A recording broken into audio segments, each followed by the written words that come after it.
بسم اللہ الرحمن الرحیم۔ اللہم صلی علی محمد فی اول کلامنا، اللہم صلی علی محمد فی اوسط کلامنا، اللہم صلی علی محمد فی آخر کلامنا۔ الحمدللہ، آج سے ہم آؤ قرآن سمجھیں گے عنوان سے ایک عظیم سلسلے کا آغاز کر رہے ہیں، جس کے تحت انشاءاللہ روزانہ کی بنیاد پر ایک پارے کا جامع اور آسان انداز میں مختصر سے مختصر خلاصہ آپ احباب کی خدمت میں پیش کیا جائے گا۔ اللہ رب العزت سے دعا ہے کہ وہ عظیم ذات قرآن کا سیکھنا، سکھانا، سمجھانا، سمجھنا اپنی بارگاہ عالیہ میں قبول و منظور فرمائے۔ آج ہم پہلے پارے کا مختصر خلاصہ آپ احباب کی خدمت میں پیش کریں گے۔ پہلا پارہ، جس کا آغاز سورۃ الفاتحہ سے ہوتا ہے۔ سورۃ الفاتحہ کو ام القرآن بھی کہتے ہیں، یعنی قرآن کی ماں، کیونکہ یہ سورت پورے قرآن کا نچوڑ ہے۔ یہ سورت پورے قرآن کا نچوڑ ہے۔ اس میں اللہ تعالیٰ کی ربوبیت اور رحمانیت کا ذکر ہے، اور اللہ سے صراط مستقیم یعنی سیدھے راستے کی ہدایت طلب کی گئی ہے، جو کہ انعام یافتہ لوگوں، انبیاء، صدیقین، شہداء اور صالحین کا راستہ ہے۔ ساتھ ہی ان لوگوں کے راستے سے بچنے کی دعا ہے جن پر اللہ کا غضب ہوا یا جو گمراہ ہوئے۔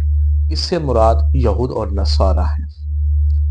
اسی طرح اس پارے کی دوسری سورت، جسے قرآن کی سب سے طویل سورت بھی کہا جاتا ہے، سورۃ البقرہ۔ اس سورت میں اللہ رب العزت نے انسانوں کو ان کے رویے کے لحاظ سے 3 گروہوں میں تقسیم کیا ہے۔ نمبر 1، مومنین، جو غیب پر ایمان لاتے ہیں، نماز قائم کرتے ہیں اور اللہ کے دیے ہوئے رزق میں سے خرچ کرتے ہیں۔ نمبر 2، کافرین، جو حق کا انکار کرتے ہیں۔ نمبر 3، منافقین، جو زبان سے ایمان کا دعویٰ کرتے ہیں لیکن دل میں کفر چھپائے ہوئے ہیں۔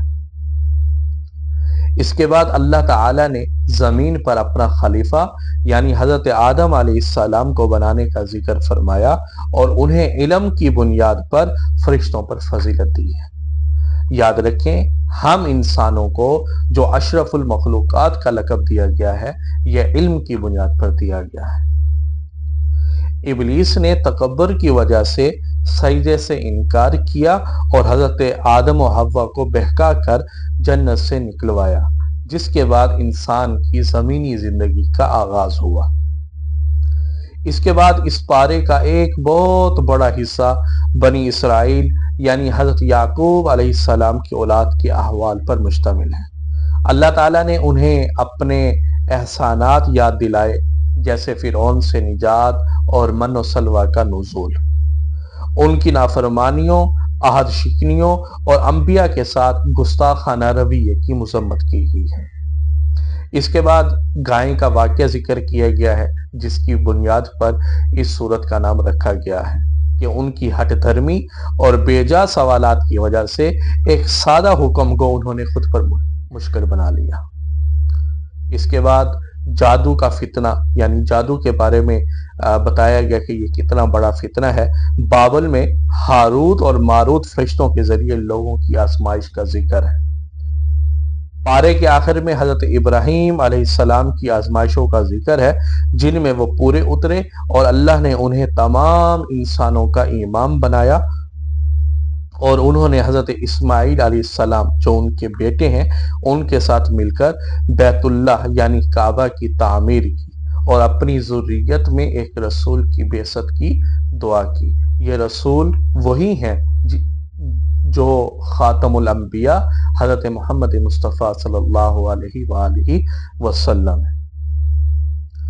اللہ نے واضح کیا کہ اصل کامیابی ملت ابراہیمی کی پیروی میں ہے، جو خالص توحید پر مبنی ہے۔